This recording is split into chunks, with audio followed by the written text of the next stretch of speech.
కర్కాటక రాశి వారికి ఈ జూలై మాసం అంతా కూడా చాలా అద్భుతముగా యోగవంతముగా ఉంది.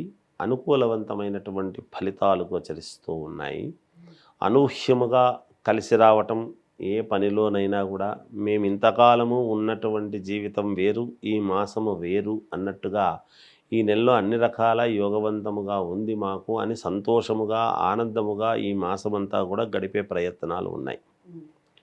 ఇంట్లో శుభకార్యాల విషయంలో మంచి మాటలు మాట్లాడుకోవడము ఈ మాసంలో, అంతేకాకుండా కొంత అనూహ్యముగా ధనము కలిసి రావటం లేదా స్థిర చర ఆస్తులలో కలిసి వచ్చేటువంటి విధముగా ఉండటము, ఎప్పటి నుంచో రావాల్సినటువంటి పిత్రార్జితమైనటువంటిది కానీ మాతృ సంబంధమైనటువంటిది కొంచెం ఎక్కువగా, పిత్రార్జితము కంటే మాతృ సంబంధమైనటువంటి ఇది కొంత ఏదో వీళ్ళకు కలిసి వచ్చేటువంటి విధముగా ఉండటం అనేది జరుగుతూ ఉన్నది.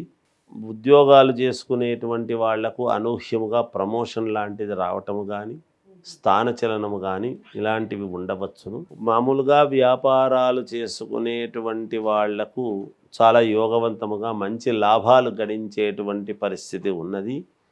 అప్పులు కొన్ని తీర్చుకోవటం ఈ మాసములో వీళ్ళు ఏదైనా రుణబాధలు తీర్చుకోవటం అనేటువంటిది కూడా జరుగుతుంది గాక, కానీ బంధువుల నుండి కొంత వ్యతిరేకత, కొంత ఈర్ష్య ద్వేషాలు అనేటువంటివి కూడా ఉండవచ్చును.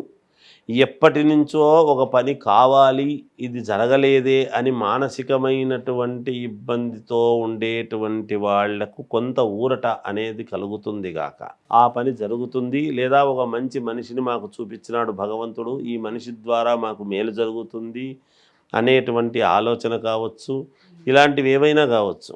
కానీ ఈ మాసం అంతా కూడా వీళ్ళు ఆనందంతో గడపటానికి ఎక్కువగా చూస్తారు. సంతోషముగా అనుకున్న పనులన్నీ కూడా సకాలంలో పూర్తి చేసుకోవటము, డబ్బు చేతికి అందటము, ఇలాంటివన్నీ కూడా ఉంటాయి. ఇంటికి సంబంధించినటువంటిది కొత్త ఇల్లు కొనాలి అనేటువంటి ఆలోచన కానీ, లేదా భూములు కొనాలని కానీ, లేదా ఫ్లాట్ కొనడము కానీ, ఇలాంటిది ఏదైనా చేయవచ్చును. చేసేటువంటి అవకాశాలు ఉన్నాయి, అవి సఫలీకృతము కూడా అవుతుంది కూడా.